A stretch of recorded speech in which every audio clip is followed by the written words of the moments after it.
ನಮಸ್ಕಾರ ವೀಕ್ಷಕರೇ, ಅಶ್ವವೇಗ ನ್ಯೂಸ್ಗೆ ಸ್ವಾಗತ. ನಾನು ಅಕ್ಷತಾ.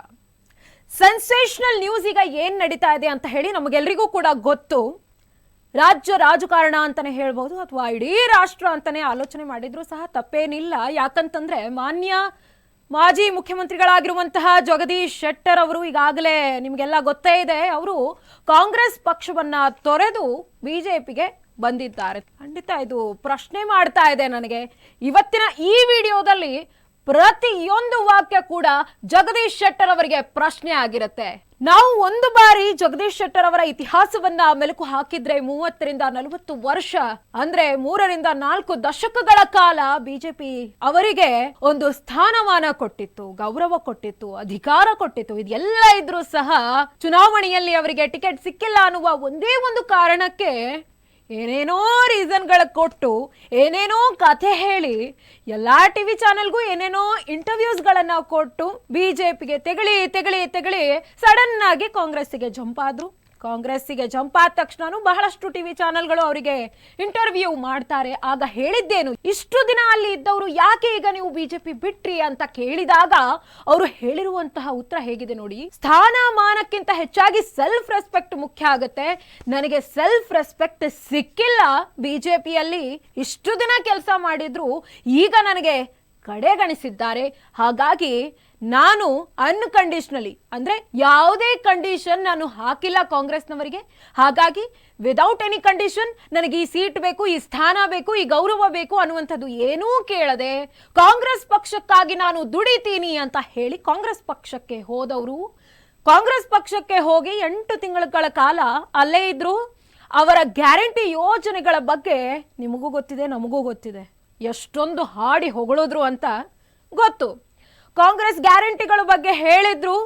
ಜೊತೆಗೆ ಮೊನ್ನೆವರೆಗೂ ಅಯೋಧ್ಯೆಯಲ್ಲಿನ ಶ್ರೀರಾಮ ಮಂದಿರ ಪ್ರಾಣ ಪ್ರತಿಷ್ಠಾಪನೆ ಇತ್ತು. ಆ ಸಮಯದಲ್ಲೂ ಸಹ ಅವರು ಹೇಳಿರುವ ಸ್ಟೇಟ್ಮೆಂಟ್ಗಳು ನಾವು ಒಂದ್ಸಲ ಗಮನ ಹರಿಸಿದ್ರೆ ಅಲ್ಲಿಯೂ ಸಹ ಅವರು ಹೇಳೋದು ಏನಂತಂದ್ರೆ ಬಿಜೆಪಿ ಅವರು ಈ ರಾಮ ಮಂದಿರ ಒಂದು ಇಟ್ಕೊಂಡು ಬಹಳಷ್ಟು ರಾಜಕಾರಣ ಮಾಡ್ತಾ ಇದೆ, ಜನರನ್ನ ದುರುಪಯೋಗ ಪಡಿಸ್ಕೊಳ್ತಾ ಇದೆ ಅನ್ನುವಂತಹ ಸ್ಟೇಟ್ಮೆಂಟ್ಗಳ ಕೊಟ್ಟವರು 2 ದಿನ ಮುಂಚಿತವಾಗಿ ಅದೇನಾಯ್ತು ಗೊತ್ತಿಲ್ಲ, ಒತ್ತಡ ಬಂತ ಬಿಜೆಪಿ ಅವರಿಂದ, ಅಥವಾ ಏನಾದ್ರೂ ಆಮಿಷ ಕೊಡ್ತೀನಂತಂದ್ರ ಆಮಿಷ ಒಡ್ಡಿದ್ರ, ಅಥವಾ ಇವರ ಬ್ಯಾಂಕ್ ಬ್ಯಾಲೆನ್ಸ್ ಏನಾದ್ರೂ ಇನ್ಕ್ರೀಸ್ ಮಾಡ್ತೀನಂದ್ರ, ಅಥವಾ ನೀವು ನಮ್ಮ ಪಕ್ಷಕ್ಕೆ ಬನ್ನಿ ನಿಮ್ಗೆ ಒಂದು ಒಳ್ಳೆ ಪೋಸ್ಟ್ ಕೊಡ್ತೀವಿ, ನೀವು ನಮ್ಮ ಸರ್ಕಾರ ಬಂದ್ರೆ ಸಾಕು ನಿಮ್ಗೆ ಈ ಪೋಸ್ಟ್ ಕೊಡ್ತೀವಿ ಅಂದ್ರ, ಅಥವಾ ಅವರು ಸಾಕಷ್ಟು ಆಸ್ತಿ ಮಾಡಿದ್ದಾರೆ, ಇದೆಲ್ಲವೂ ಕೂಡ IT ದಾಳಿ ಮಾಡಬಹುದು ಅಂತ ಏನಾದ್ರೂ ಆಲೋಚನೆ ಮಾಡಿದ್ರ?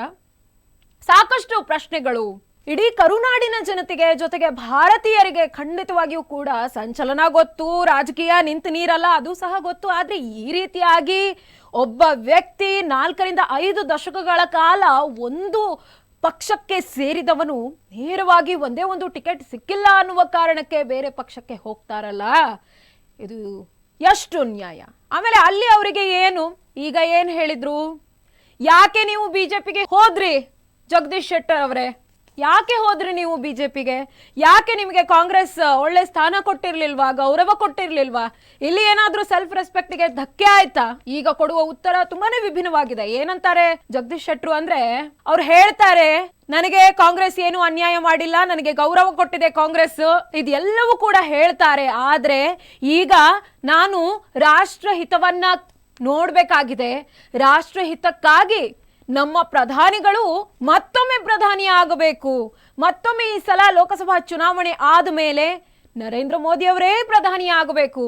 ರಾಷ್ಟ್ರದ ಹಿತದೃಷ್ಟಿಯಿಂದ ನಾನು ಮತ್ತೆ ನನ್ನ ಮಾತೃ ಪಕ್ಷವಾಗಿರುವಂತಹ ಬಿಜೆಪಿಗೆ ಬಂದಿದ್ದೇನೆ ಅಂತ ನೇರವಾಗಿ ಜಗದೀಶ್ ಶೆಟ್ಟರ್ ಅವರು ಹೇಳ್ತಾರೆ. ಈ ಮಾತಿಗೆ ಏನು ಇದರಲ್ಲಿ ಕನ್ಫ್ಯೂಷನ್ ಇಲ್ಲ, ಇಟ್ ಈಸ್ ಕ್ಲಿಯರ್ ಕಟ್. ಆದ್ರೆ ನಾನು ಕೇಳುವ ಪ್ರಶ್ನೆ ಏನಂತಂದ್ರೆ, ನಿಮಗೆ ಈಗ ದೇಶದ ಹಿತ ಕಾಪಾಡಬೇಕು, ಈಗ ನಿಮಗೆ ಪ್ರಧಾನಿಗಳು ಮತ್ತೆ ಶ್ರೀ ನರೇಂದ್ರ ಮೋದಿ ಅವರು ಆಗಬೇಕು ಅಂತ ಅನ್ನಿಸ್ತಾ?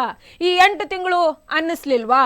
ಅಥವಾ ಟಿಕೆಟ್ ಕೊಟ್ಟಿಲ್ಲ ಅಂದ್ರೂ ಪರವಾಗಿಲ್ಲ, ನಾನು ಪಕ್ಷಕ್ಕೋಸ್ಕರ ದುಡಿತೀನಿ, ಪ್ರಧಾನಿಗಳು ಮತ್ತೆ ಶ್ರೀ ನರೇಂದ್ರ ಮೋದಿ ಅವರೇ ಆಗಬೇಕು ಅಂತ ಹೇಳಿ ಅವಾಗ ಅನಿಸ್ಲಿಲ್ವಾ? 2023 ಏಪ್ರಿಲ್ನಲ್ಲಿ ನೀವು ಸಡನ್ ಆಗಿ ಕಾಂಗ್ರೆಸ್ಸಿಗೆ ಬಂದ್ರಲ್ಲ.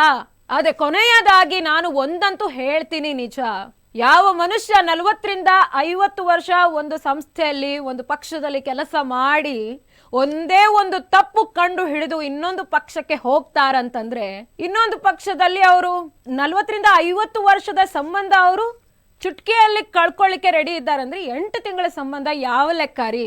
ಅಂದ್ರೆ ಅವ್ರು ಬಿಜೆಪಿಗೆ ನ್ಯಾಯ ಕೊಟ್ಟಿಲ್ಲ ಅಂದ್ರೆ ಅವ್ರು ಕಾಂಗ್ರೆಸ್ಗೆ ನ್ಯಾಯ ಕೊಡ್ಬೇಕಂತ ಏನಾದ್ರು ರೂಲ್ ಇದೆಯಾ?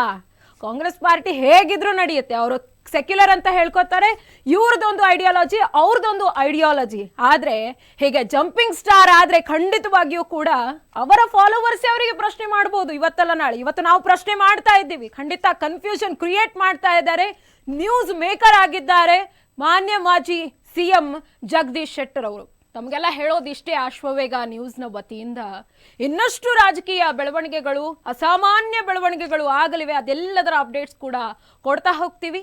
ಅಲ್ಲಿವರೆಗೂ ನೋಡ್ತಾ ಇರಿ ನಿರಂತರ ಸುದ್ದಿಗಾಗಿ ಅಶ್ವವೇಗ ನ್ಯೂಸ್.